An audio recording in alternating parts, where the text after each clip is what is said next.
투데이 오늘의 말씀은 마가복음 9장 내용입니다. 2절부터 8절까지 읽겠습니다.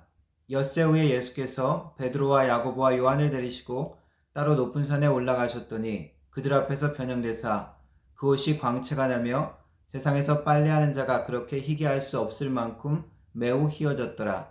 이에 엘리야가 모세와 함께 그들에게 나타나 예수와 더불어 말하거늘 베드로가 예수께 고하되 랍비여 우리가 여기 있는 것이 좋사오니 우리가 초막셋을 짓되 하나는 주를 위하여 하나는 모세를 위하여 하나는 엘리야를 위하여 하사이다 하니 이는 그들이 몹시 무서워하므로 그가 무슨 말을 할지 알지 못함이더라.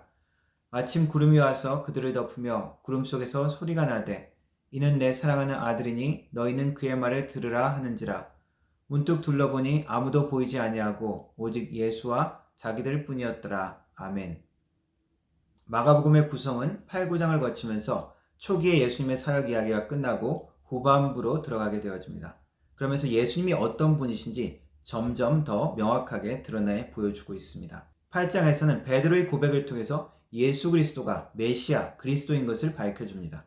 물론 베드로가 이해한 메시아는 예수님께서 의도하시고 감당하려고 하는 고난받는 종으로서의 하나님의 메시아의 모습과는 달랐습니다. 오히려 베드로의 기대와는 정반대의 모습의 메시아였습니다. 지금 당장 나타나는 승리자 메시아가 아니라 고난받고 죽기까지 복종하는 그 메시아의 사명을 예수님은 감당하고 통과하셔야 하기 때문입니다. 하지만 베드로의 고백을 통해서 예수님께서 구약에서 말씀하고 예언한 그 메시아라는 것을 밝혀줍니다. 그리고 오늘 읽은 9장의 말씀을 통해서 예수님의 진정한 그 정체를 조금 더 가까이 접근하고 있습니다. 예수님은 그의 측근이었던 3명의 제자들만 데리고 가이사라 부근에 있는 한 높은 산으로 올라가십니다. 그 산에서 예수님의 모습은 영광스럽고 찬란한 모습으로 변화되어집니다. 변화산에서 나타난 이 예수님의 영광된 모습은 구약에서 하나님을 시내산에서 만난 모세의 변화된 그런 광채나는 얼굴을 연상할 수 있습니다. 구약에 나타나는 빛, 광채, 구름은 거룩한 하나님의 임재를 나타낼 때 종종 나타나는 현상입니다. 영광스러운 예수님과 함께 엘리야와 모세도 나타나 예수님과 대화를 하게 되어집니다. 왜 하필 엘리야와 모세인가에 대한 여러 가지 이야기가 있지만 모세는 구약의 율법을 대표하는 인물, 그리고 엘리야는 구약의 모든 선지서의 말씀을 대표하는 인물로 우리가 생각할 수 있습니다. 그리고는 하늘에서 음성이 들립니다. 이는 내 사랑하는 아들이니 그의 말을 들으라 라는 음성이 들려옵니다. 하나님의 아들 메시아는 하나님의 아들이라고 불리우는 하나님과 같은 그런 영광스러운 존재라는 것입니다. 베드로는 이 영광스럽고 경외로운 이런 놀라운 장면을 보고 말합니다. 여기가 좋습니다. 여기에서 초막셋을 짓고 주님과 함께 여기 머무릅시다.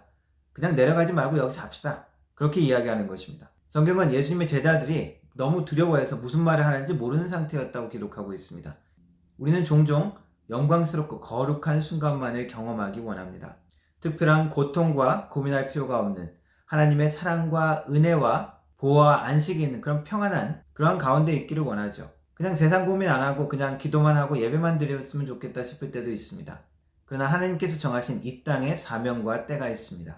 일상의 모든 일 가운데 우리는 들어가서 살아야 합니다. 지겹고 힘들지만 먹고 살기 위해서 일을 해야 되고 때로는 자녀들과 함께 진학이나 학업이나 혹은 신앙에 대해서 함께 고민을 해야 합니다.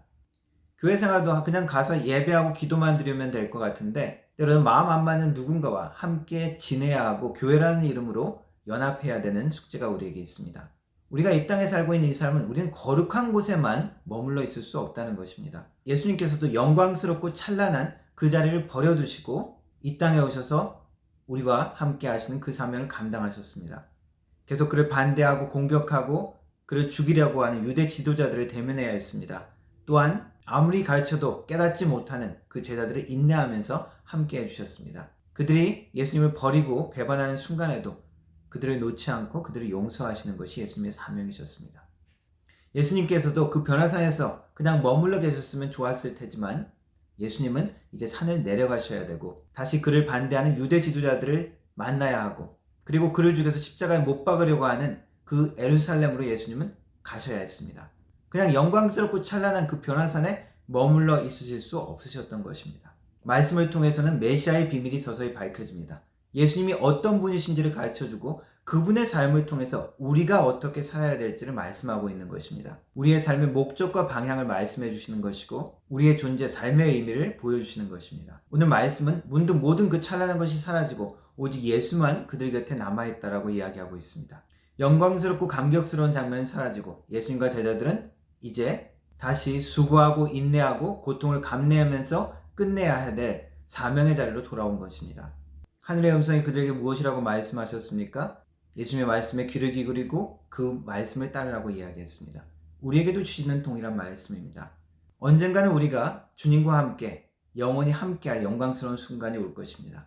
우리는 그 전까지 예수님을 따라 우리에게 각자 맡겨진 사명을 감당해야 합니다. 이는 내 사랑하는 아들이니 그의 말을 들으라 라고 하시는 주님의 음성을 우리가 듣고 우리의 각자의 사명이 무엇이든지 우리의 현실에 어떤 일들이 일어나든지 우리의 시선이 주님을 놓치지 않는 그러한 믿음의 삶이 되기를 축원합니다. 기도하겠습니다. 하늘 영광을 보이시고 우리를 위해 이 땅에 오신 주님 감사합니다. 주님께서 하시는 음성에 귀 기울이며 우리에게 맡겨진 사명 가운데 믿음으로 살아가는 우리의 삶 되게 하여 주옵소서. 예수님의 이름으로 기도드립니다. 아멘.